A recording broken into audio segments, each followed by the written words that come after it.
여러분, 혹시 이런 사람을 만나본 적 있으신가요? 이야기는 보통 동네 가게에서 나누는 소소하고 무해한 잡담으로 시작됩니다. 그러다 어느새 당신의 사생활을 깊숙이 파고드는 무례한 질문들로 이어지죠. 곧이어 당신이 원하지도 않은 조언이 쏟아지고 급기야 예고도 없이 당신의 집을 방문하기 시작합니다. 정신을 차렸을 때 당신의 삶은 이미 송두리째 점령당한 후입니다. 그 사람은 당신 삶의 모든 곳에 존재합니다. 당신의 가장 가까운 친구나 가족과 스스럼없이 어울리고 심지어 당신의 직장에까지 나타나죠.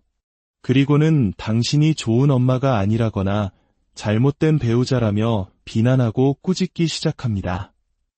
이 숨막히는 침범을 견디다 못한 당신은 공격적으로 반응하거나 혹은 깊은 무력감에 빠져 그저 회피하게 됩니다. 어느 쪽이든 당신의 영혼은 미세한 상처들로 가득 차게 됩니다. 이것은 보이지 않는 폭력이며 서서히 영혼을 잠식하는 학대의 한 형태입니다. 초대받지 않은 손님처럼 당신의 삶에 스며들어 결국 환영받지 못할 존재가 되어버리는 사람. 오늘 우리는 바로 이들에 대해 이야기하고자 합니다. 자신의 고통스러운 현실을 외면하기 위해 타인의 삶을 통째로 전유하고 잠식해버리는 사람들의 심리에 대해서 말이죠. 본격적인 이야기에 앞서 만약 지금 듣고 계신 이 이야기가 누군가에게 꼭 필요한 위로나 깨달음이 될 수 있다고 생각하신다면 조용히 좋아요와 구독을 눌러주세요. 여러분의 작은 손길은 저희가 더 깊고 의미 있는 이야기를 만들어 나가는데 큰 힘이 됩니다. 여러분의 삶에 늘 평화와 지혜가 함께하기를 기원합니다.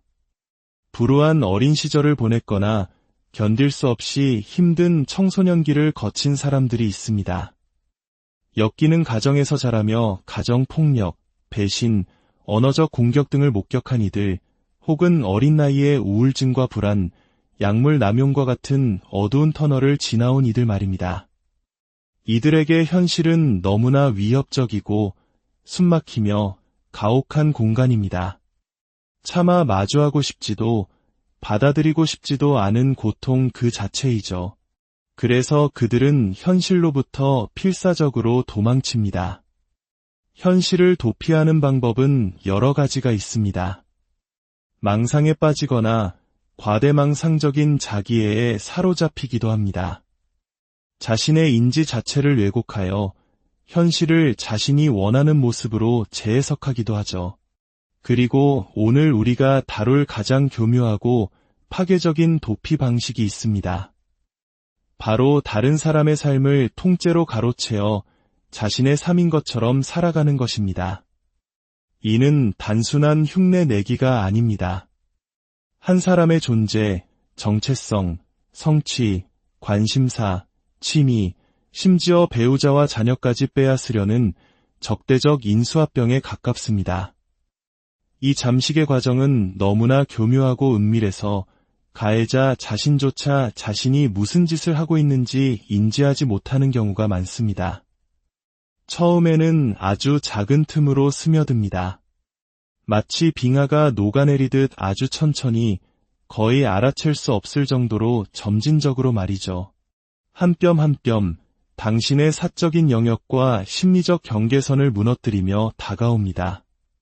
결국 그 사람은 당신 삶의 모든 세포, 모든 기능에 스며들어 어디에나 존재하는 공기 같은 존재가 되어버립니다.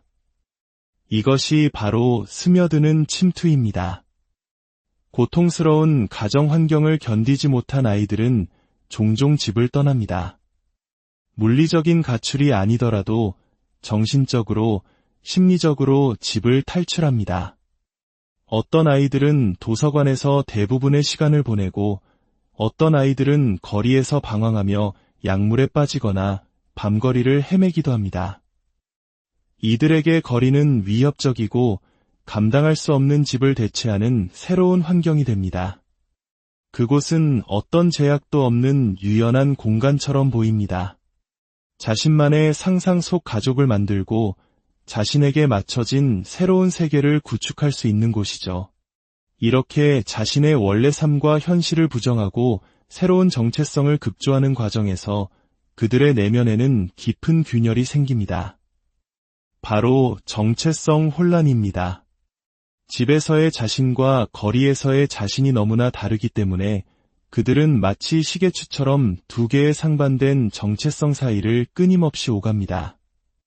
마치 해리성 정체성 장애와 유사하지만 완전한 해리 상태는 아닌 불안정한 상태가 지속되는 것입니다.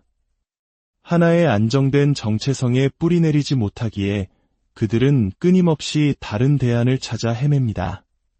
그리고 타인의 도움을 받아 혹은 타인을 이용해서라도 새로운 정체성을 구축하려 합니다.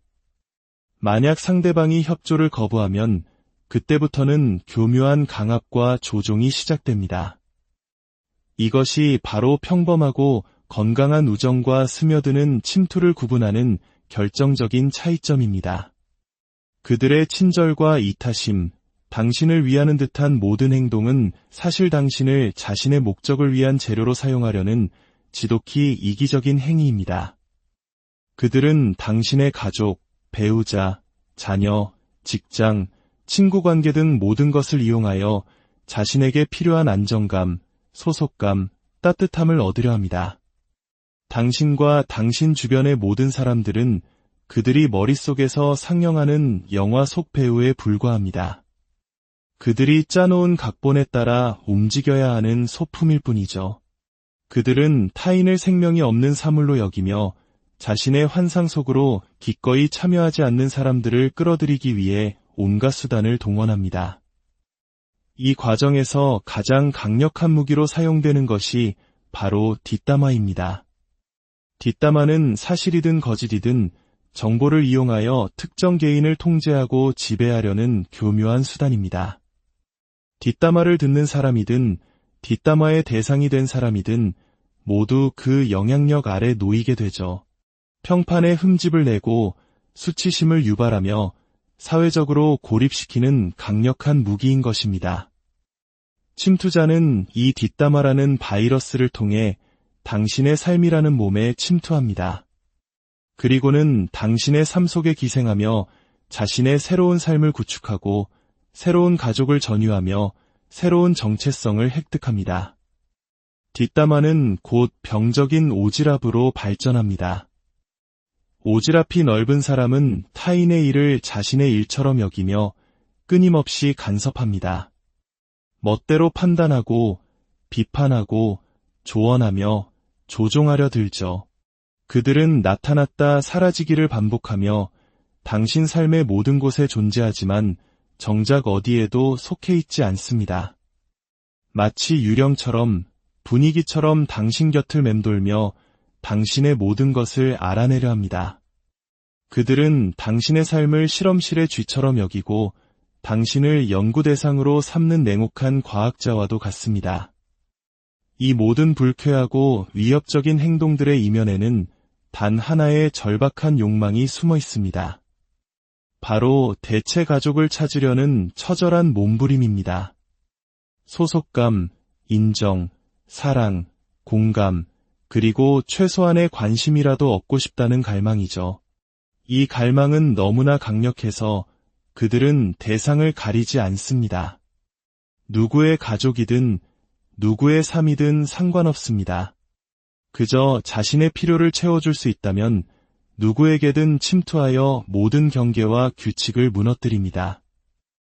이런 침투의 대상이 되는 사람들은 처음에는 보통 그들의 호의를 받아들입니다.